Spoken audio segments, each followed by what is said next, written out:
Game changer, China's first stealth nuclear sub. Everyone is so worried about the North Korea missile threat, yet few are aware of the greater threat of China's nuclear attack stealth submarines, SSBNs, lurking in the 9- area, which covers 80% of the entire South China Sea, SCS. Taiwan, Vietnam, Malaysia, and the Philippines have expressed worry over this new development.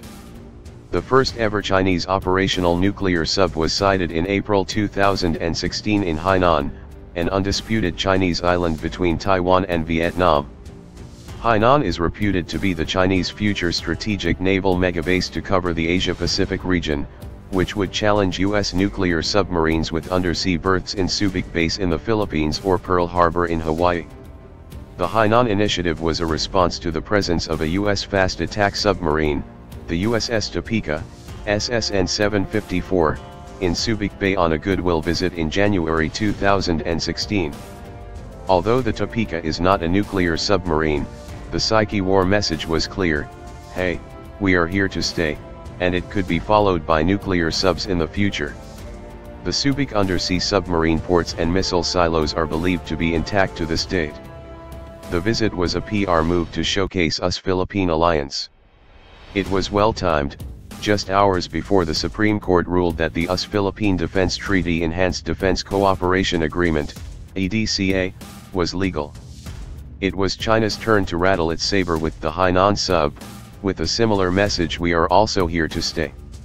The submarine Psyche War has triggered a more intensified US-China nuclear arms race in the Asia-Pacific, seemingly irreversible and inching slowly towards a future confrontation.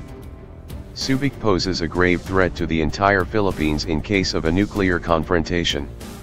This puny nation needs to be on the sideline, not in the middle of a nuclear war of giants. The Philippines has to ban US nuke subs in its territory, without jeopardizing US alliance. In a nuclear war, China and the US may have less casualties, mostly military, than the Philippines and Vietnam, mostly civilians in concentrated population areas. China's newest nuclear attack sub, Type 094A, is based in an undersea submarine base at Yulin in Hainan, similar to that in Subic, complete with underground shelters.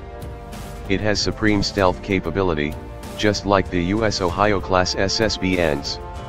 If the US can stalk the well-defended China mainland shores, China can do the same for both US Atlantic and Pacific shores. The Type 094A is armed with a 12 JL-2A multiple warhead nuclear missiles, with a range of 11,200 kilometers. JL-2, the tsunami missile, stands for the Mandarin word for big wave. In a war of stealth nuke subs, both sides can induce massive tsunamis against each other's population centers. First strike is not an option, which can induce massive retaliation. In other words, there are no winners even in a first strike scenario. Both the US and China military ignore this reality. A submarine clash in the SCS can trigger World War III within hours, if there are itchy fingers on both sides. That's how close we are to an apocalyptic Armageddon. The Chinese nuke sub is a game changer, challenging US naval supremacy in the Asia-Pacific. China has been ignoring US media-covered diplomatic protests and its warships passing through disputed waters, because China is confident that the US will not dare start a war, now that China has equalized US naval superiority somewhat. There is no mood for war on both sides yet, but increased arms escalation is the precursor to a future confrontation. Bears like China and eagles like America are deadly predators that puny preys like the Philippines have to contend with and maneuver around. It is a classic David and Goliath story, but David this time has no slingshot.